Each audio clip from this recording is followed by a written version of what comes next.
Weapons? From Earth? Loge asked, squinting his pupilless sapphire eyes at the thin, twig-like Pirellian in front of him. The only thing big about Yethel was his mouth, both literally and figuratively.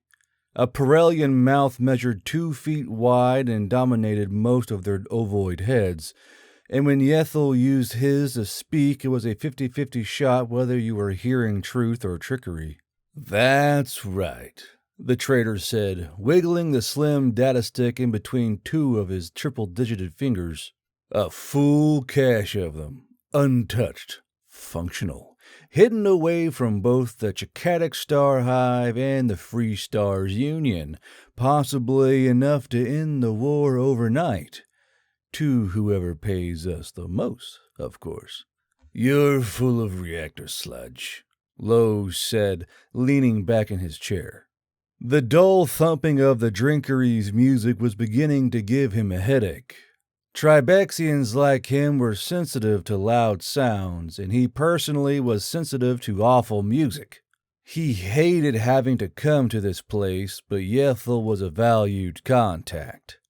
Most of the time. This job sounded more like a prank than work. Finding the ruins of a human city or ship was enough to net serious pay from any number of researchers, though you'd have to have some serious luck to stumble on one. Finding an operational weapons cache of theirs was about the same as finding the legendary Amarak, the planet of gold, or even the lost planet Earth itself. It probably paid about the same, too. "I'm quite serious, but I don't blame you for not believing me," Yethel said, folding his many-jointed limbs around each other until his gangly form was neatly compact in the seat. "I found the information while salvaging a derelict University of Retic science vehicle near the front-line systems. The poor fools were rushing back with the find of a lifetime before a Hive patrol vessel picked them up on the long-range sensors and tore them to shreds. Dumb bugs didn't bother to search the ship. Unlike you, of course," Lowe said, swishing his drink around. It was blue, and it glowed. If he got sick from it, he'd be forwarding the medic bills to Yethel. The Pirellian smiled. "Of course, it would just go to waste in the void of space otherwise, and we wouldn't have our fortune just sitting there, waiting to be taken," he said. Lowe sighed. "And none of the vessel research team managed to survive long enough for you to render aid, right?" he asked. "Loge, I tried my best, but I'm just a humble businessman. I'm not supposed to know what medicines are compatible with which biology," Yethel said. "Are you in or out?" "The system this cache is in. It's in the front lines." "No, just past it. An area of space that's supposed to be empty. Our intrepid scientists discovered one system within, shielded from casual observation by anomalous energies emitted from its star. Most long-range sensors fail for a few seconds as they pass over the system, making it appear empty to cursory examination. The university team was lucky, though. One of them actually noticed it on the visual monitors and realized it wasn't supposed to be there. I'm willing to bet that those energies also fried their sensors until they got out of its range," Lowe said, tasting his blue beverage. He spat it out with a grimace. Yethel's face fell. "Aw, I was so sure you'd like that one," he said, shaking his head. "I agree, though. That's probably how the Hive ship blundered into them. 1 minute nothing on a scanner, then pow, enemy vessel." Yethel slowly reached out for the glowing blue glass. "If you're not going to, may I?" Loge grunted and pushed the drink his way. The Pirellian grabbed the glass and drank greedily as Loge talked. "So there's comms, scan interference, and it's right next to a war zone. I'm beginning to understand why this trove hasn't been touched yet, but I'm still not fully convinced," Lowe said. "What else aren't you telling me?" "I was getting to that," Yethel said defensively. The science team picked up defenses around the cache. Apparently, it was an armory for their military. They were inactive when the initial survey was done, but... But who knows what can activate them? Loge finished. Yethel nodded. That's probably why they left instead of our starting an excavation right away. Didn't have the right tools, not enough manpower. Had to do this just right. You know, the usual scholarly excuses. But since we're just grabbing weapons, we can just use a plasma bore to bust in through a wall and get out, Lowe said. Assuming the defenses stay deactivated, but I think we can manage that. Jack is an old hand at heists. Well, there's one more thing I should tell you about this find, Yethel said, smiling with all 88 teeth. There's no sensor reading to support this, just logic. If the readings indicate an armory like the university team thought it was, and it is intact, then we might not only find a cache of extremely powerful weapons, we also might find a functioning key for them. One of the university scientists scraped together a half-baked translation from somewhere on the building. It said something about how the place was built to guard their greatest treasure. Now, I doubt a civilization like the humans is going to be hoarding gold or gems in a place like that, right? I think it's their technology key, the jewel of their science. That was something Loge hadn't considered. Only a handful of the devices recovered from human ruin sites were ever restored to functionality. Even attempts to dismantle and study the complicated devices met with failure most of the time. The vast majority of them seemed to have some sort of mechanism that locked the device from being used in the best cases and destroyed in the worst. The scientists had all agreed that there must be some sort of key or trigger you needed to safely operate them. After thorough investigation, the galactic science community was at a loss as to what it could be. There didn't seem to be openings for a physical key. There were no code panels to input a password. The best theory they currently had was that the humans had some sort of nanite strain that interacted with the technology at its base level to activate it properly. If the armory was completely intact, inscription or not, the probability of finding the activation element to the weapons within was very high. Loge was not the brightest or the fiercest smuggler in the gunnery market, but he knew an opportunity when he saw it. 70-30, Loge finally said. Robbery, Yethel squeaked. Without me, you wouldn't even know this place existed. 60-40, my side high. We're the ones going to get it for you. It's our lives on the line, Loge said. Besides, what's to stop us from just taking it and skimping your cut except our goodwill? 60-40, my side high. I'd never get you another job again. We wouldn't need one. Silence settled on the table as Yethel and Loge glared at each other. Yethel's broad mouth began to curl into an unpleasant grin. You know, I have ways of getting my cut if you do decide to run, he said. I'm sure they're not cheap. Perhaps cheaper than a smaller cut here.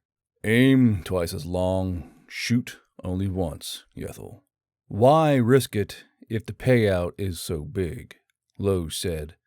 But I suppose the same goes for me. 50-50? 50-50. The Pirellian finally agreed, the grin growing.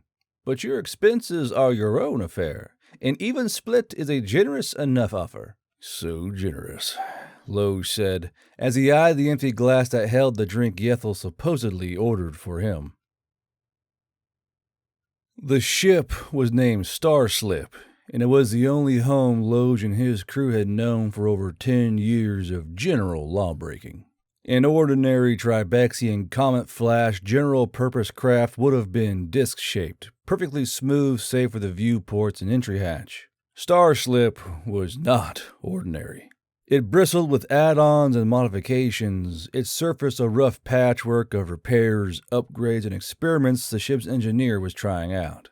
The interior wasn't much better. A clutter of personal effects, comfort machines, and little touches that the ship's crew had inflicted on the once proud vessel to make it a place they could call home.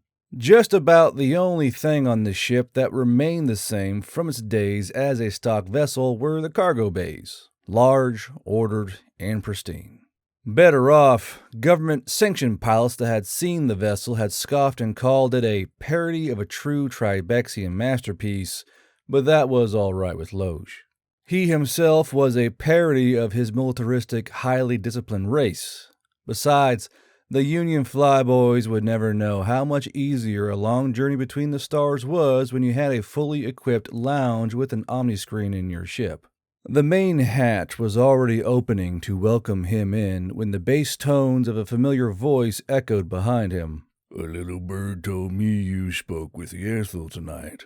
He didn't need to turn around to know it was Indrid. The bird comment gave it away.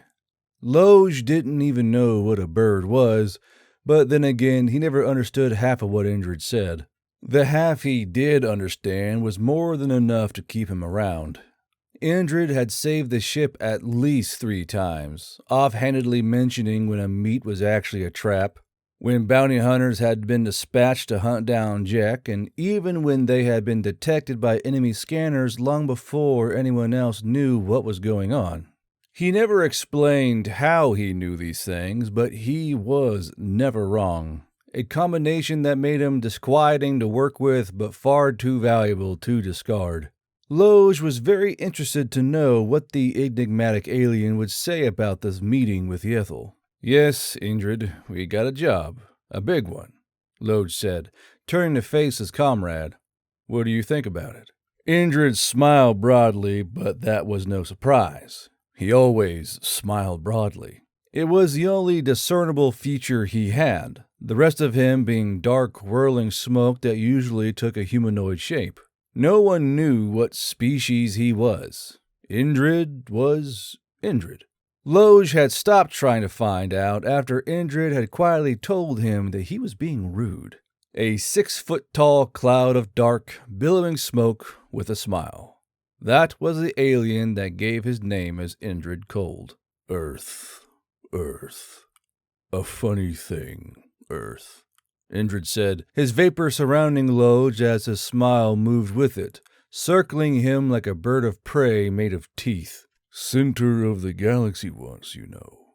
Moved stars and crafted planets just because they could, you see. What's the use of having power if you don't use it? What's the use of a mystery if you don't solve it? Earth. Even having gone, it's still the center of the galaxy in some ways. Look at how everyone scrambles just to get a taste of what they had at their table." "Can you really blame them?" Loge asked, crossing his arms. When the science team on Tomarn's Hope dug up the Gavorin device and got it to work, that sphere of rock and dust was transformed into a verdant paradise in the span of 7 days. Now it exports food for half the Union, and all the initial colonists are rich. If that's just a taste of the human's table, I wouldn't mind a full plate." "Oh, of course not," Indrid said, snickering. "Even a few scraps can fill a stomach if it's small enough. And the humans did leave so many scraps, didn't they? Littered all around the galaxy like the leftovers of picnics by the road. Ah, but you've only found a few. Give it time. There's so much more." "If you're telling me that you've known how to find human ruins this entire time and you haven't told me, I'm going to be very upset," Loge said, reflexively clenching his fist as irritation shot through him. "Nothing like that. You know Ethel has a hidden safe house somewhere in the city, yes? Do you know where it is? Could you lead someone to it? It is the same with me. Do you doubt me? I only want happiness for you." The smoky alien replied, "Look, can you stop being cryptic for 9 seconds and just tell me straight if this job is a good idea. Use your weird birds or whatever they are that tells you things. Is it going to be more dangerous than we can handle? Do you want us to not go? Loge asked. Indrid laughed and withdrew from Loge, coalescing into a smoky humanoid outline once more. The exact opposite, little Loge. Indrid said, I think this job might be exactly why I signed up with you. And with that, Indrid dissolved into a stream of smoke that flowed into the ship. Loge heaved an irritated sigh and followed, slamming the button to close the hatch behind him. Jack and Arole were waiting in the lounge when he got back. The two made quite the odd pair. Jack was a Nomalian, that squat, amphibious race whose bodies were 70% central shell and adored technology. Jack, in particular, had a fascination with locking mechanisms, structural integrity, and security measures. It made him a famous safecracker before he decided to retire by signing on to Loge's ship. Beyond his amazing talent with breaching security, he was a passable all-around mechanic, having a fair amount of knowledge on each and every ship system. Arole was a Shazarian, that tall, beaked people covered in long, feathery tendrils who shunned the outside world and kept to their cliff cavern dwellings. They made fantastic navigators once trained, though Loge might be the only starfarer to have ever found that out. Arole was an outcast from her tribe, expelled for approaching a starship out of curiosity, and thus tainting herself with the touch of outside. That left Indrid as the final crew member, but no one was sure what he actually did when not actually on a job. The ship seemed to run better when he was on board, though, so no one gave it much thought. The pair looked up from their game of Zluth with anxious expressions as Loge approached. "Work?" Jess asked. "Work," Loge replied, and he explained. Arole's eyes widened at the news. "A job that could make us all outrageously wealthy," she said, fingering one of her tendril braids nervously, "if we manage to complete it." "No chance," Jack said, laughing. "Loge, you've got to know that Yethel was pulling a fast one with this, right? Our luck isn't that good by a parsec. He's got something planned." "That's what I thought at first, but Indrid said we should go," Loge said. His instinct has never been wrong before. "Instinct," Arole said, shaking her head. "I know not what informs that smoky devil, but it is not instinct." "Oh, come on, Indrid's weird, but he hasn't steered us wrong yet," Loge said, putting a hand on the Shazarian's shoulder, jostling the many beads looped around her neck. "Besides, what if we turn this one down? You don't think we'll always wonder, what if?" "The more you wish something to be true, the more often it isn't," Arole said. Jack threw down his Luth cards and stood up. "Beaky's got a point, but consider this. The hardest safes to crack have the best loot," Jack said, grinning at the pair. "Something's gonna go wrong. Big wrong. But I still think we should give it a shot. Life would be too boring otherwise." "Oh, I hate to say it, but you're outvoted," Loge said.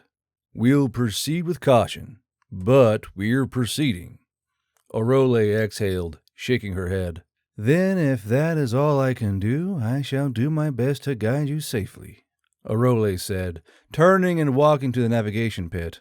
"I hope you have a good plan." "No," Loge said, "but that's never stopped me before."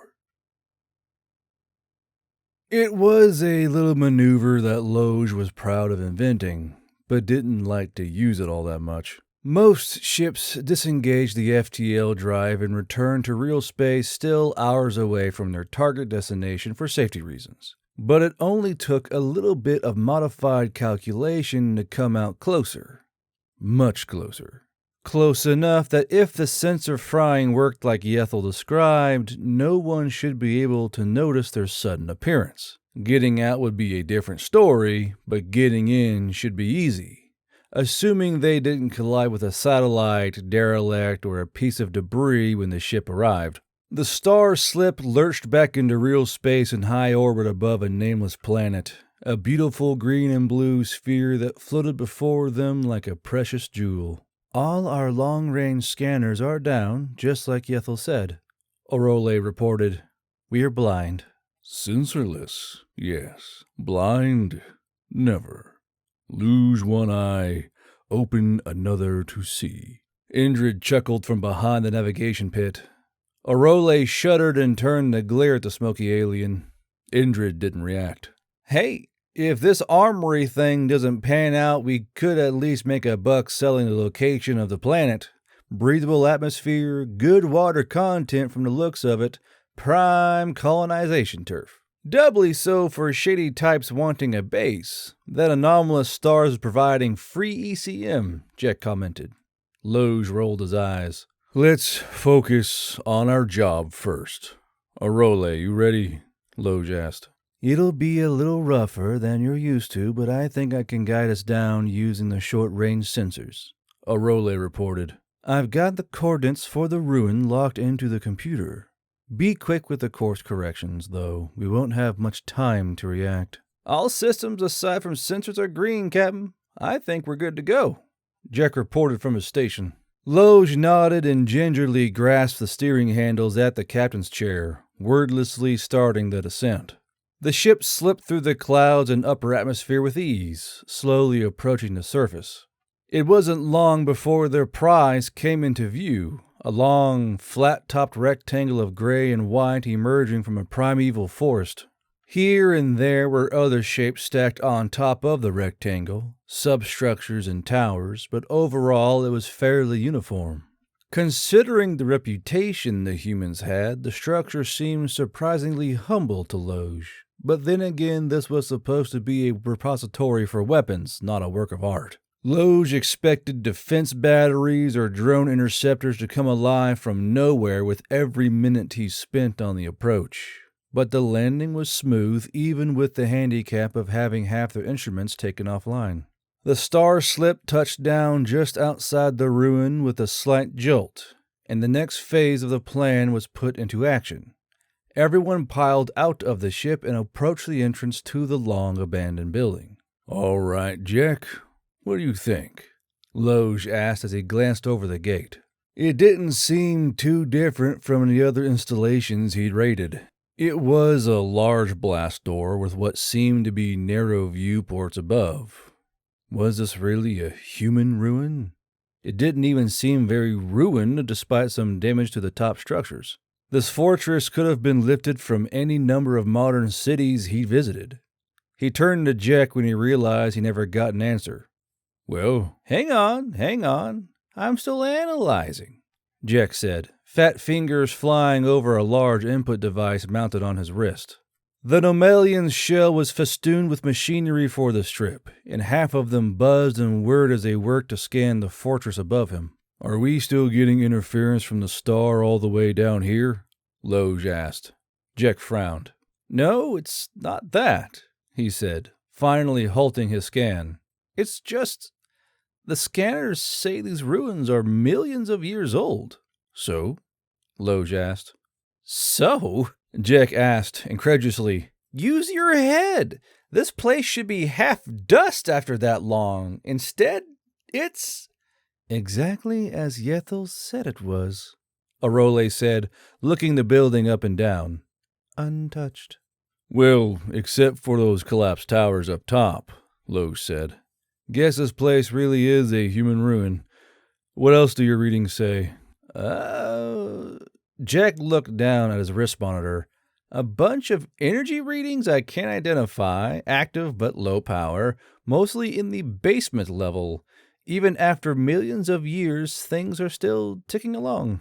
A bored dog sleeps when waiting for the master to return, Indrid whispered as he drifted towards the gate, examining it with wispy tendrils. Give me a minute, Jack said, continuing to work his devices. I'll find an area where the power is off or minimal, and we'll use the plasma bore to breach the wall. That should bypass any alarms on the entrances and... Plasma bore. Fitting.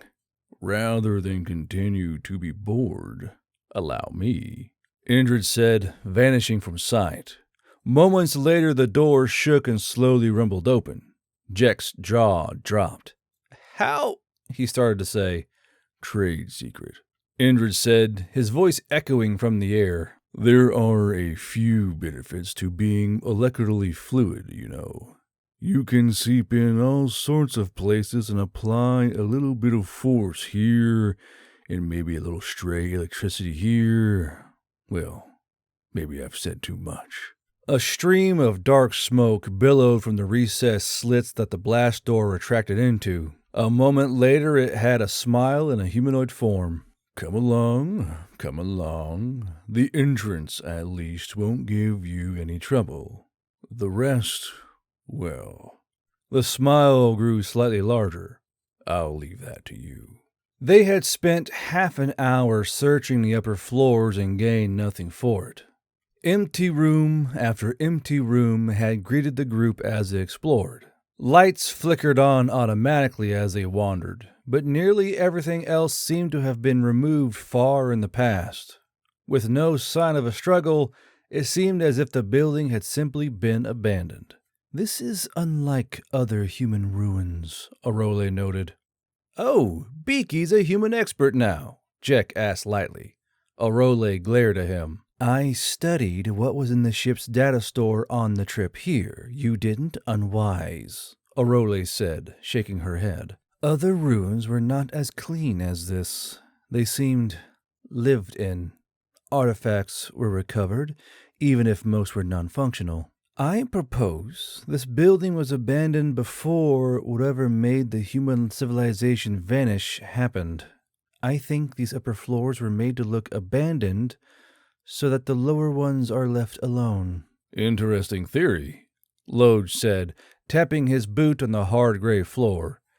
Jack, you said most of the readings were coming from the basement anyway, right? I think that should be our destination then. We're wasting our time up here. Let's leave it to the scientists. Let's look for some stairs or an elevator or something. When they finally found an elevator, it was cleverly hidden behind a fake wall, the group only detecting it thanks to Jack's repeated scans. Arole nodded and crossed her arms. See? Deception. The builders did not want the lower levels known, she said. Are we sure this is an armory? Jack asked. Who goes to the trouble of building a place like this, then abandoning it for some guns? Maybe the university team misunderstood something, Loge said as he experimentally pushed a button. The elevator opened with a cheerful chime. Loge grinned and stepped inside, the others joining him. But there's got to be something good down there. There was that bit about treasure, and who goes to such lengths to hide something that isn't valuable? The basement level had been different, but not that much different from the upper level for the first few rooms. They had been filled with strange and esoteric machines that even Jack couldn't identify. Built into the facility, these machines hissed, pumped, rotated, and sparked, doing what no one knew. It was nothing they could use, so they moved on, coming to a large chamber constructed of silvery metal. Several banks of machinery were present here, but even Loge could identify instruments and monitors on them. The thought ran through his head that it was some kind of control center. They knew things were going to take a turn for the interesting the moment Indrid spoke. Oops, he said. Better pay attention. Maybe get a weapon out. The group immediately scrambled to comply. Loge drew his plasma pistol. Jack hit a few buttons and reconfigured his plasma bore to cannon mode. Arole drew her monoblade. Seconds later, the air in front of the group shimmered as if great heat was rising from the floor, then split open like a soggy synth parch. A 10-foot-tall metal humanoid emerged from the split, which sealed up behind them and vanished. Teleportation? Jack gasped. The humans actually developed teleportation? The robot's only reply was to raise arms that ended in perfectly polished chrome spheres. It boomed a command in a long, dead language, and when no one could figure out how to respond, the spheres hummed to life. Suddenly, lines of blinding white energy shot out from the spheres towards Loge. He was already collapsing onto the ground, his legs pulled out from under him by a carpet of smoke with a smile on it. The beams cut through the reinforced wall behind him instead, leaving an angry red line. "Oh my, Loge, your debt increases by the day," Indrid cheerfully said.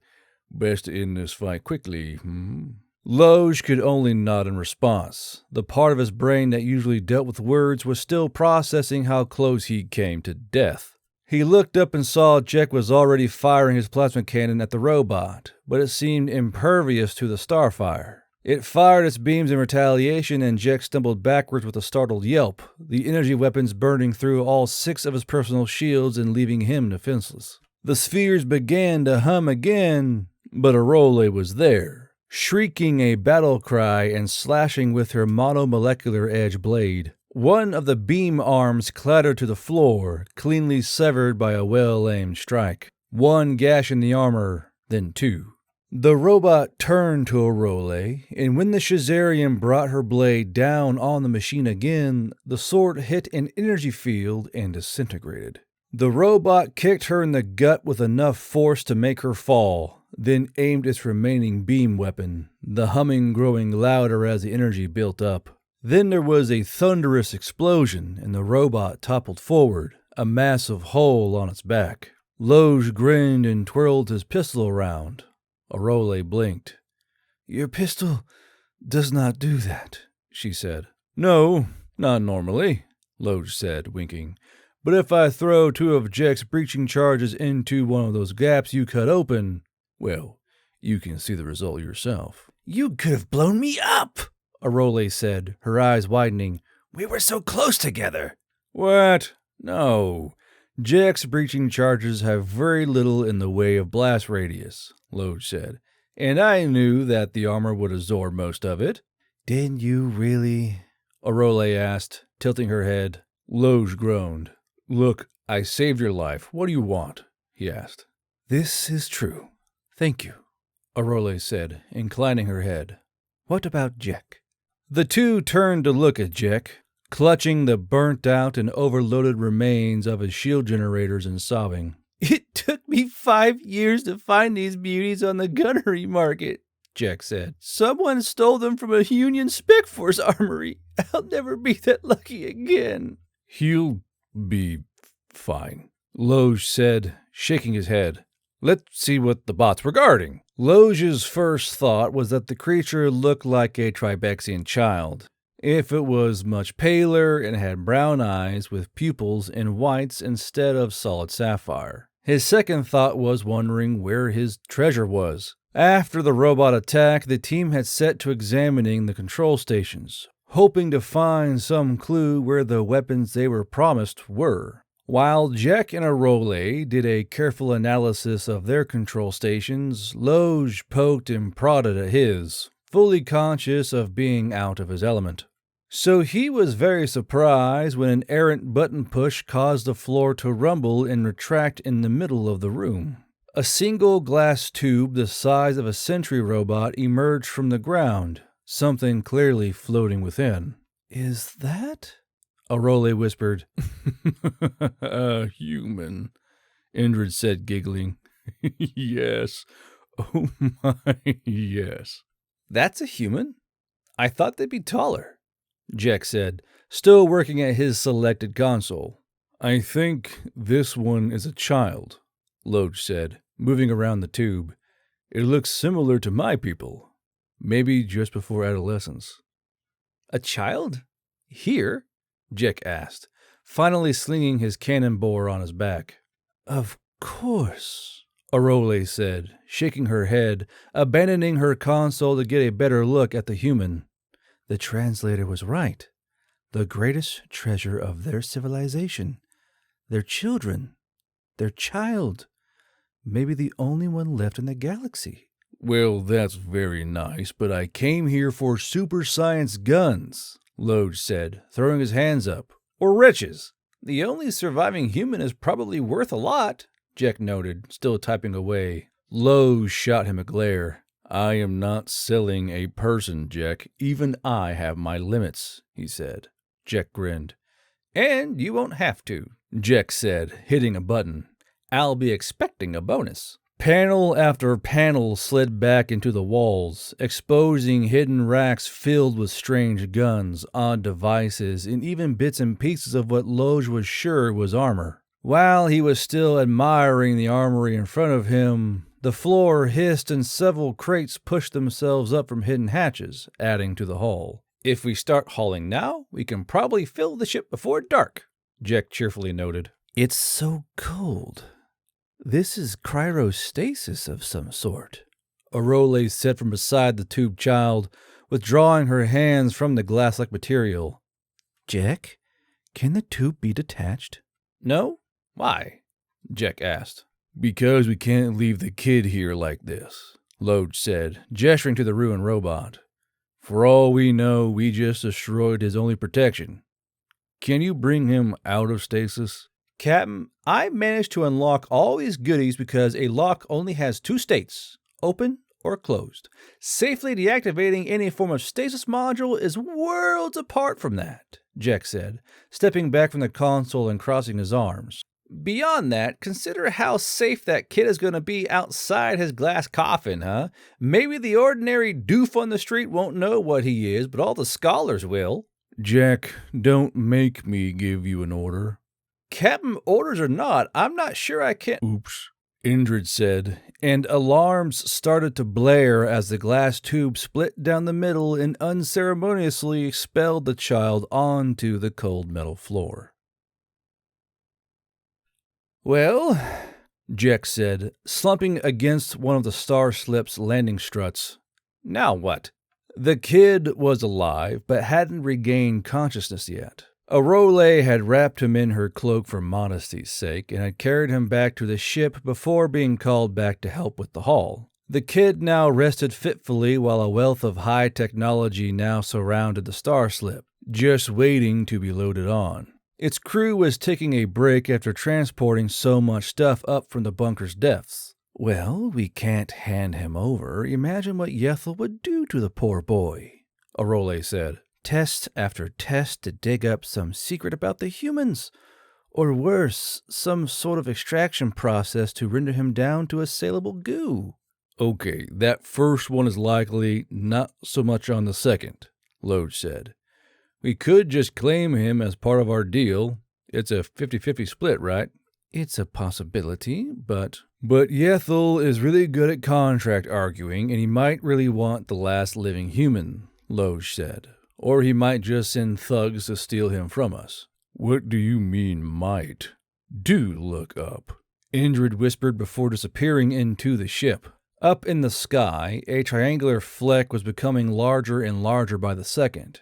It took Loge a moment to recognize it. A Pirellian ambush skiff! Loge shouted in horror and rage. That bastard! He was gonna snuff us the second we took all the risk for him! He can't open fire now, he'll blow up his own loot!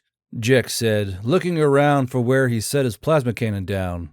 Loge shook his head. Ambush skiffs use neuroblasters. He's gonna paralyze... Loge had forgotten just how long an ambush skiff's neuroblasters could be. Invisible shockwaves exploded at the foot of the Starslip, leaving the unearthed treasure trove untouched, but sending Jack, Loge, and Arole to their knees. It felt like a sledgehammer to the brain. Loge couldn't move. He could barely think. The world slowed down and sounds grew muddled, like he was hearing them through a protected suit. He saw Arole manage to fight off the blaster barrage and crawl towards one of the crates. No, we can't use the human weapons. We don't have the key. If we did, Loge thought, grimacing as Arole went down to a second barrage, this would be over. The ambush skiff soared overhead, dropping several metal spheres as it went. A series of explosions tore at the Starslip's hull. He's trying to disable the ship too? Loge thought as he collapsed under another neural blaster barrage. How badly does Yethel want us dead? Wait, what's that? Is that? Staggering down the cargo ramp with only Aurole's cloak to clothe him was the kid. Loge tried to shout out, tried to warn him to get back inside the ship where he might be safe, but the neuroblaster had robbed him of speech. All he could do was watch as the kid staggered out of the ship and into the latest neuroblaster strafing run. But he just kept walking. Neuroblasters could only be attuned to a handful of species at a time, and no one would be expecting a human on board. Loge gulped, but that meant they noticed it wasn't working and switched to something lethal soon. Kid, you've got to... Loge managed to get out, but then he saw something miraculous. The ambush skiff's side hatch opened and someone in patchwork body armor leaned out to shoot at the kid. The kid yelped and broke into a run, tripping and falling next to one of the recovered crates. In a blind panic, the boy reached out and rummaged in the crate, letting out a scream as another plasma bolt glassed a patch of dirt next to him. Then he rolled over and raised a long, streamlined gun he pulled from the crate. A yellow beam of energy sliced through the sky, and in an instant the entire skiff turned black and crumbled to ash, occupants included. The kid let out a long sigh and fainted, falling backward into the mud all the loading had churned up. Loge gaped at this as the neuroblaster's influence slowly began to fade. The key is a human. Of course, the key is a human. Loge mumbled. It all made sense now. The secret that activated the super technology of the lost human civilization was that a human had to use it. That's probably why they had even managed to access the bunker systems at all, because the human was present and close enough to be picked up. Aurole shakily stood as she regained the control of her limbs, then went to scoop up their unlikely savior and tuck him away in one of the ship's guest bunks. Jack shouted a few curse words and went back to loading the loot, much quicker now. Indrid poured down the ramp as a cloud of smoke and smile. Loge just smiled back. The key of a lost civilization and a load of high-tech human guns. I think I can work with this.